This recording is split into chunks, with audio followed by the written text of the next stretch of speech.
दोस्तों, बिना कहे मन की बात जानने वाले इस दुनिया में केवल दो ही लोग हैं। एक तो पूरी दुनिया की देख रेख करने वाले भगवान और दूसरे हनुमान जी के परम भक्त बागेश्वर धाम सरकार जी, जो कि अपने चमत्कारी कार्यों से लोगों को हैरत में डाल देते हैं। आए दिन इनकी वीडियोस यूट्यूब, फेसबुक समेत कई सोशल मीडिया प्लेटफॉर्म्स पर वायरल होती रहती हैं। कभी ये लोगों के झूठ को सामने लाते हैं तो कभी उनके अंदर के भूतों को भगाते हुए नजर आते हैं। हर कोई इनके चमत्कार को देखकर हैरान है।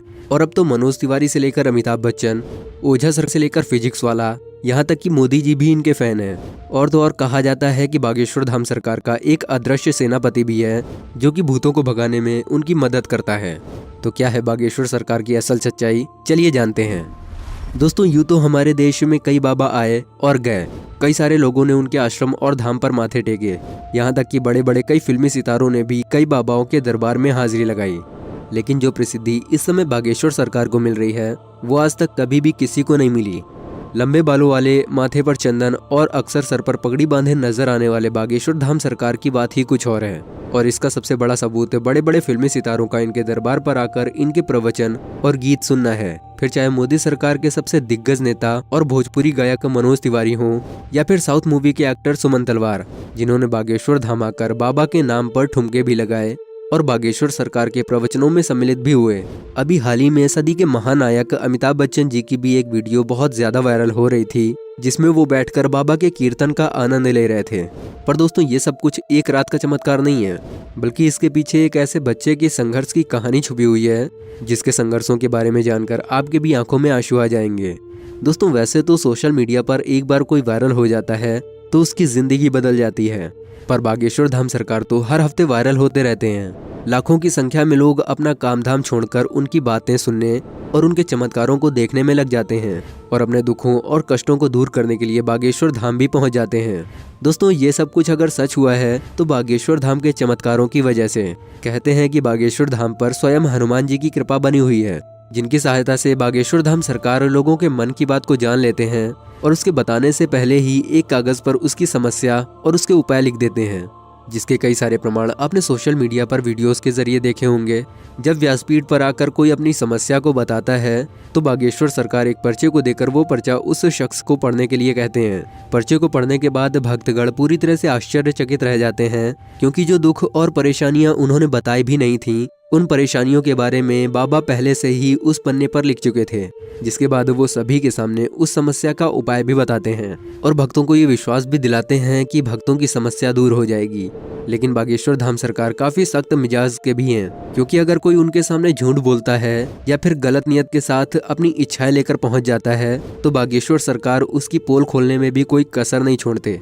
बागेश्वर सरकार जब दिव्य दरबार लगाते हैं तो भूत प्रेत की समस्याओं से ग्रस्त अलग अलग हरकतें करने वाले लोग उनके पास आते हैं और बागेश्वर सरकार उनके भूतों को चुटकियों में भगा देते हैं। क्योंकि जैसा कि अभी हमने आपको बताया कि बागेश्वर सरकार पर स्वयं हनुमान जी की असीम कृपा बनी हुई है। और ये तो आपने सुना ही होगा कि भूत पिशाच निकट नहीं आवे, महावीर जब नाम सुनावे। और महावीर से याद आया कि जो लोग भी हनुमान जी के परम भक्त हैं वो कमेंट सेक्शन में जय श्री राम लिखना ना भूलें। हनुमान जी के परम भक्त बागेश्वर सरकार का असल नाम पंडित धीरेन्द्र कृष्ण शास्त्री है, लेकिन लोग इन्हें बागेश्वर धाम सरकार या फिर बागेश्वर धाम वाले महाराज के नाम से जानते हैं। शास्त्री जी का जन्म 4 जुलाई 1996 को मध्य प्रदेश राज्य के छतरपुर जिले के एक छोटे से गांव गढ़ा में एक गरीब ब्राह्मण परिवार में हुआ था। अपने एक इंटरव्यू में उन्होंने बताया था कि जब वो 9 वर्ष के थे तभी से उन्होंने अपने दादा गुरु के कहने पर हनुमान जी की भक्ति, सेवा, साधना और पूजा करनी शुरू कर दी थी और उनका मन हनुमान जी की भक्ति के अलावा और किसी भी काम में नहीं लगता था। यह हनुमान जी की भक्ति का ही असर है जो वो आज अपनी चमत्कारी शक्तियों से लोगों की मदद कर पाते हैं। शास्त्री जी ने अपनी भागवत में एक बार ये बताया था कि जब वो छोटे थे तो उन्हें गरीबी के चलते कई बार 3 दिनों तक भूखा भी रहना पड़ता था।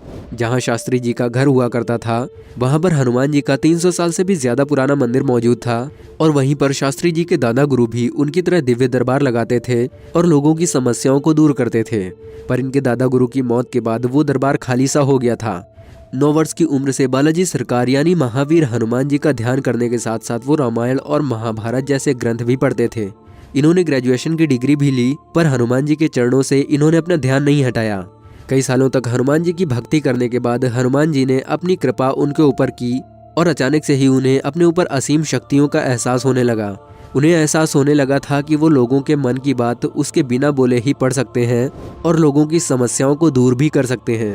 अपनी इन शक्तियों की मदद से इन्होंने लोगों के दुखों को दूर करना शुरू भी कर दिया। इनको धीरे धीरे ये समझ में आने लगा था कि उनके पास उनके दादा गुरु की तरह ही दिव्य शक्तियां मौजूद हैं, जिसके बाद इन्होंने भी अपने दादा गुरु की तरह ही दिव्य दरबार लगाना शुरू कर दिया। और ऐसे ही पंडित धीरेन्द्र कृष्ण शास्त्री बागेश्वर धाम सरकार के नाम से मशहूर होने लगे। हर मंगलवार और शनिवार को ये दिव्य दरबार लगाकर लोगों के दुखों और उनकी तकलीफों का निवारण करते। जिनकी अर्जी लगती थी उन्हें बागेश्वर धाम अपने पास बुलाते और उसकी समस्याओं को उसके बिना पूछे ही उसके सवाल और सवालों का हल एक पर्चे पर लिख देते, जिससे लोगों का विश्वास बागेश्वर धाम के ऊपर और भी मजबूत होने लगा। आपको ये बात जानकर हैरानी होगी कि शास्त्री जी भारत के अलावा अन्य कई देशों में भी दिव्य दरबार लगा चुके हैं और लाखों लोगों की मदद भी की है, जिसके चलते कई लोग तो इनको भगवान भी मान चुके हैं।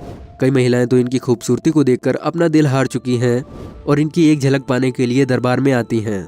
पर अपने सख्त मिजाज के लिए जाने जाने वाले बागेश्वर धाम सरकार इन सब चीजों से कोसों दूर रहते हैं और वो अपने दरबार में आने वाली सभी महिलाओं को अपनी बहन मानते हैं। वैसे दोस्तों, जहां एक तरफ हमारे देश में जब भी कोई बाबा पॉपुलर होने लगते थे तो उनके काले कारनामे दुनिया के सामने आ जाते थे और वो सभी बाबा आज भी जेल की हवा खा रहे हैं। तो ऐसे में अगर कोई 26 वर्षीय शख्स अपनी चमत्कारिक शक्तियों से लोगों को हैरान कर दे तो पूरी दुनिया सोच में तो पड़ ही जाएगी, जिसके चलते कई बार शास्त्री जी के दरबार में कई मीडिया कर्मी भेष बदलकर उनकी सच्चाई दुनिया के सामने लाने के लिए गए। पर जैसे ही मीडिया वाले उनके द्वारा लिखे गए पर्चे को पढ़ते तो उनके पसीने छूट जाते, क्योंकि उस पर्चे पर उन पत्रकारों के बारे में यही लिखा होता था कि आप स्टिंग ऑपरेशन करने आए हैं। जिसके बाद सभी मीडिया वाले भी बागेश्वर सरकार के सामने नतमस्तक होकर वहां से चले जाते थे। वैसे दोस्तों, जो लोग बागेश्वर धाम नहीं गए हैं वो इनके चमत्कारों से या तो अनजान हैं या तो विश्वास नहीं करते। दोस्तों, अगर आप भी बागेश्वर सरकार यानी पंडित धीरेन्द्र कृष्ण शास्त्री जी की शक्तियों को जानते हैं तो कमेंट सेक्शन में जरूर बताइएगा।